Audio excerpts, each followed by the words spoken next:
And I want to share a nice story from the students of Sheikh Ibn Baz rahimahullah ta'ala. And this brings us to our fourth point. That fourth point is, it's not about how you live your life in this world. It's not about how you live your life in this world, but it's all about how you will be raised in front of Allah subhanahu wa ta'ala. It is all about how you will be raised.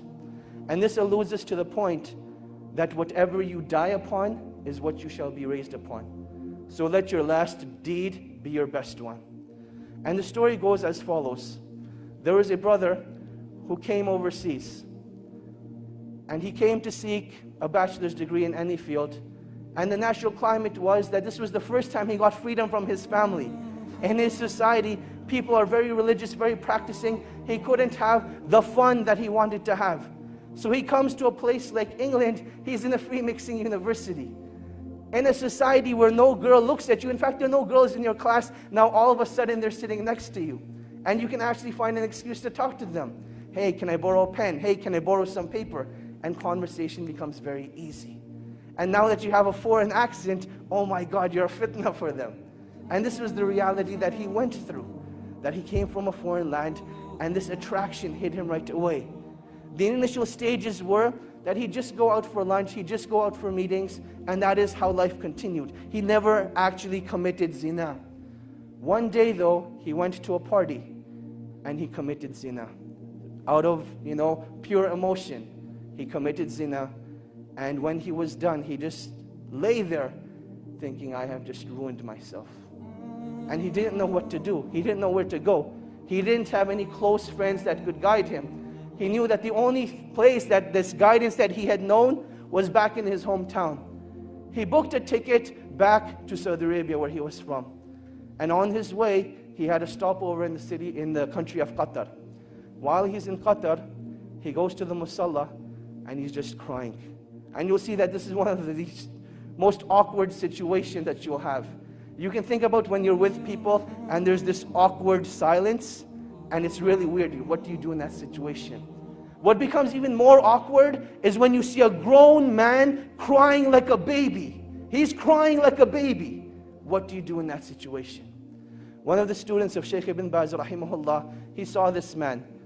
And he goes up to this man and says, oh man, why are you crying? What's wrong? And he explains to him the situation, that I committed zina and I've destroyed myself. And the only way I can get rid of this pain is if I go back and have the hudud implemented on me. This is the only way I will be purified. The student calms the man down and he says, look, don't do anything rash. Let's go back to Riyadh together and we'll deal with the situation. They head back to Riyadh and the man is still crying throughout the whole journey. He feels really bad for what he has done. The student says, look, we've arrived in Riyadh, go spend the night at home, I will call you in the morning. Just make sure you don't do anything. Don't do anything, just wait till I call you. The next morning, the student calls Sheikh bin Baz, and he asks Sheikh bin Baz, rahimahullah, ya Sheikh, this is what happened. I met this man, he committed zina, and he feels that the only way he can be purified is if he has the hudud implemented on him. Sheikh bin Baz says, tell this man not to turn himself in, but rather, the sin has been hidden from the people, continue to hide it.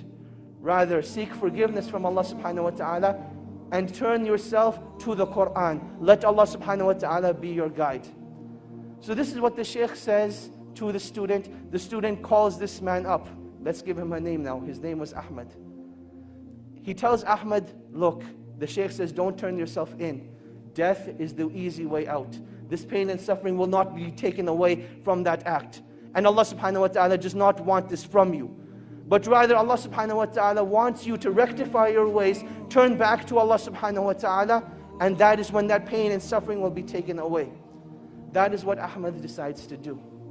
A couple of days go by, he starts reading the Quran, he starts praying in the masjid, and he says that I've never missed a single salah in the masjid since that event took place. This continues for about 2 weeks. Now this student, he disappeared from the life of Ahmad. There was no contact between him. And then one day, he notices that he has a missed call from Ahmad. He says, later on, I'll give him a call. Another couple of days go by, and Ahmad's house is calling now. His home number is showing up on the Sheikh's phone 5-6 times. The student calls the house back and he says, Assalamu alaikum, how are you guys doing? What's going on? And they say, we need to speak to you. Ahmad needs your help. And he says, definitely, I'll come over and see you tonight after Isha. He prays Isha, heads over to the house. And he sees that something just isn't right. That you can walk into a place, no one will say anything, but you can see it from their faces. You can see it from their sights, that something just isn't right. He goes to the father and he says, Assalamu alaikum. He says, Wa alaikum assalam. He says, I don't even know what to say to you, but I want to thank you from the bottom of my heart. Because I know if it hadn't been for you, this wouldn't have happened. And the student's thinking, what did I do?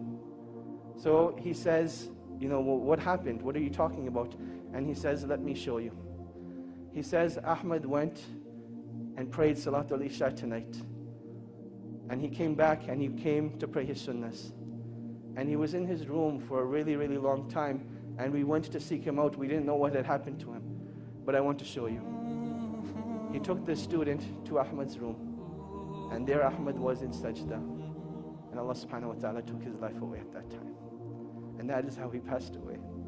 This is the story of an individual, not who was righteous, but this man committed zina, one of the biggest sins in Islam. And this is how Allah subhanahu wa ta'ala took his life away. And inshallah, when he's resurrected, that's the deed he's going to be resurrected on, making sajda to Allah subhanahu wa ta'ala. بعزف الحنين آتيت وقلبي يقص الخبايا أقص الجمال جاريا بصحب لهم في فؤادي كثير التحايا لهم في فؤادي